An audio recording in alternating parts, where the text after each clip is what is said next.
Sermon 177 de saint Augustin, suite. Si au contraire tu ne gardes avec modération que les ressources nécessaires au voyage, tu seras dans les bornes prescrites par ces mots de l'apôtre: n'aimez point les richesses et contentez-vous de ce qui suffit actuellement. Hébreux chapitre 13 verset 5. Remarque ce qu'il place en première ligne: n'aimez pas, dit-il. Touche-les, mais sans y attacher ton cœur. En attachant ton cœur aux richesses par les liens de l'amour, tu te plonges dans une infinité de chagrins. Est-ce d'ailleurs faire attention à ces paroles? Pour toi, homme de Dieu, fuis ces malheurs.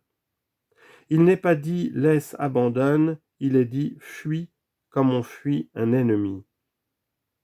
Tu cherchais à fuir avec ton or, fuis l'or, que ton cœur s'en échappe, et l'or devient ton esclave. Point d'avarice, non, mais de la piété. Ah, qu'il y a moyen d'employer ton or si tu en es le maître et non l'esclave. Maître de l'or, tu t'en sers pour le bien, esclave, il t'applique au mal.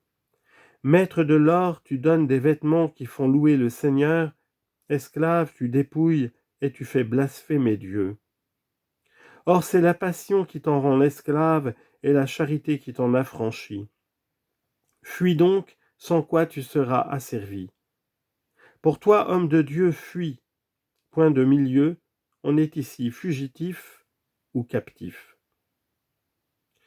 Voilà bien ce que tu dois fuir, mais tu as aussi quelque chose à rechercher, car on ne fuit pas dans le vide, on ne laisse pas pour ne rien saisir. Recherche donc la justice, la foi, la piété, la charité. Sache t'enrichir par là, ce sont des biens intérieurs dont n'approche pas le larron, à moins que la volonté mauvaise ne lui ouvre la porte.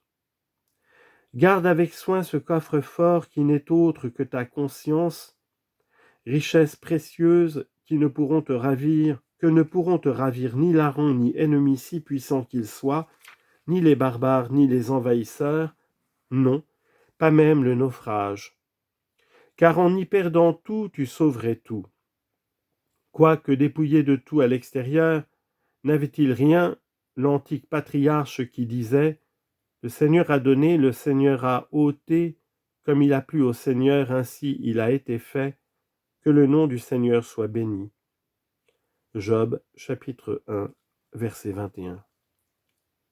Quelle merveilleuse opulence, quelle richesse immense!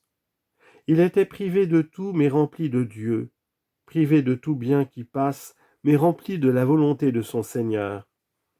Ah, pourquoi tant de fatigue et de voyage à la recherche de l'or? Aimez cette autre sorte de richesse, et à l'instant même vous en êtes comblés. Ouvrez votre cœur et la source s'y jette. Or c'est avec la clé de la foi que s'ouvre le cœur, et la foi le purifie en l'ouvrant. Ne le crois pas trop étroit pour contenir le divin trésor. Ce trésor n'est autre que ton Dieu, et il élargit le cœur en y entrant. Ainsi donc, n'aimez pas l'argent et contentez-vous de ce qui actuellement suffit. Pourquoi actuellement? Parce que nous n'avons rien apporté dans ce monde et nous ne saurions rien en emporter. Voilà pourquoi il faut se contenter de ce qui suffit actuellement sans se préoccuper de l'avenir. Mais comment est-on séduit par les calculs de l'avarice? Ah, dit-on, si je vis longtemps. Celui qui donne la vie donne aussi de quoi la soutenir. Après tout, je veux bien qu'on ait des revenus. Pourquoi de plus chercher des trésors? Si le négoce, si le travail, si le commerce donnent des revenus, pourquoi vouloir encore thésauriser? Ne crains-tu pas de laisser ton cœur, où tu placeras ton trésor, d'entendre sans profit et de répondre menteusement quand on t'invite à l'élever? Quoi?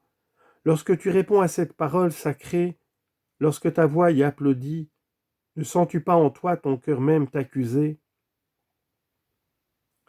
Si déprimé et si accablé que soit ce cœur, ne te dit-il pas secrètement: tu m'ensevelis sous terre, pourquoi mentir?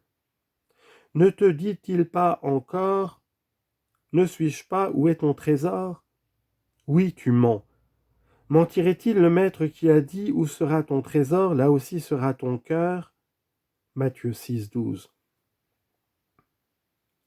Tu oses dire qu'il ne sera pas là quand la vérité affirme qu'il y sera. Il ne sera pas là, reprends-tu, parce que je n'aime pas ce trésor. Montre-le par tes œuvres.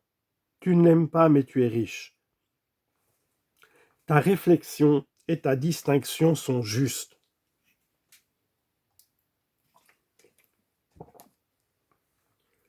Car tu ne confonds pas celui qui est riche avec celui qui veut le devenir.